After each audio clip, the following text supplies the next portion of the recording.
Друзья, хочу рассказать небольшую такую историю, как мы выяснили причину храпа у ребенка. Дело в том, что у наших детей никогда не было храпа, никогда у нас не было такой проблемы.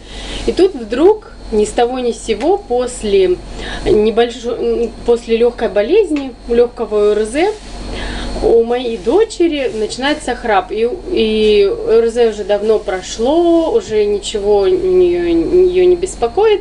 Храп продолжается. И мы решили, что нужно действовать. Я слышала, что храп не полезен для здоровья, потому что ночью наступает частая задержка дыхания, апноэ, так называемая, и это вредит мозгу, тем более если это ребенок, развивающийся мозг. Вот. И мы решили сходить к лору. Мы не очень часто ходим по врачам, и надо сказать, что моя дочь одна из самых здоровых учениц в классе. И поэтому мы всегда в крайнем случае обращаемся к докторам. И вот это, получается, у нас был крайний случай, потому что мы не знали, что же нам делать с этим храпом, как же нам быть.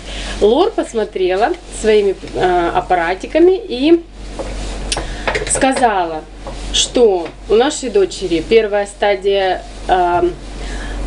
аденоидов. Я читала как раз таки, что первая причина храпа у ребенка это аденоиды. И вот она сказала нам, что у нас первая стадия, то есть это самая легкая пока что, ее не нужно никак не удалять ничего, но она есть. Потом она увидела у нас небольшое искривление перегородки носовой и небольшой отек вот верхней пазухи носа. То есть вот она сказала, что у нас есть пазухи здесь, вот гайморовые, на лбу, и оказывается здесь еще есть пазуха. И вот именно она немножко, у нее был отек, и она нам выписала лекарства. Мы никогда ими не пользовались. И мы вообще, когда у нас насморк, мы мало чем пользуемся. Мы в основном промываем нос и пьем, в общем, таким простыми средствами: мед, забрус, если горло болит, прополис. Она нам выписала Квикс, это вода Атлантического океана, и Назанекс, это какое-то лечащее. Я так поняла, что это как для промывания, это для лечения. Это будет, наверное, полезная информация для тех, у кого дети храпят, потому что я потом услышала, что у многих дети храпят, и они никуда не обращаются. Врач сказала, что если это не лечить, потом это постепенно, плавно перейдет в гайморит, еще в какие-то проблемы будут, головные боли будут. То есть, меня удивило, что мы не видели никаких, у нее не было ни насморка уже долгое время, ничего, а храп продолжался, и это был такой сигнал, что не все в порядке.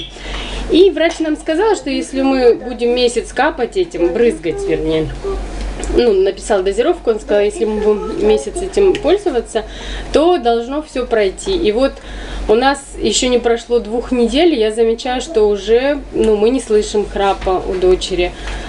Мне не верилось, конечно, но вот пока что на данный момент надеюсь, что не придет обратно наш храп, и мы будем, когда мы используем все месяц, сделаем, как врач сказала. Вот такие наблюдения. Поэтому, поскольку мы столкнулись с этим в первый раз, может быть, кому-то будет полезно, интересно. Вот если у ваших деток тоже на ровном месте храп без болезни, вот как у нас было, никакой болезни не было уже давно, уже болезнь давно миновала, храп он оставался и не поскольку уже у нас пошла тема о медикаментах и о здоровье, еще хочу такое, может быть, я думаю, что полезно для многих родителей, особенно для родителей маленьких детей, такую заметочку сделать, то, что узнала я тоже недавно. Примерно весной, наверное, в начале весны у нас сын стал очень беспокойно спать, и мы не могли понять, что его беспокоит. Он днем хорошо спит, днем ходит нормально, все, ничего у него не болит, а ночью было такое ощущение, что что-то его беспокоит, и он не говорит конкретно что. И вот он не спал практически, он психовал во сне, дергался, и он не плакал, но в то же время непонятно было, что, и мы с ним вместе не спали, и это было каждую ночь, и так мы уже очень сильно устали.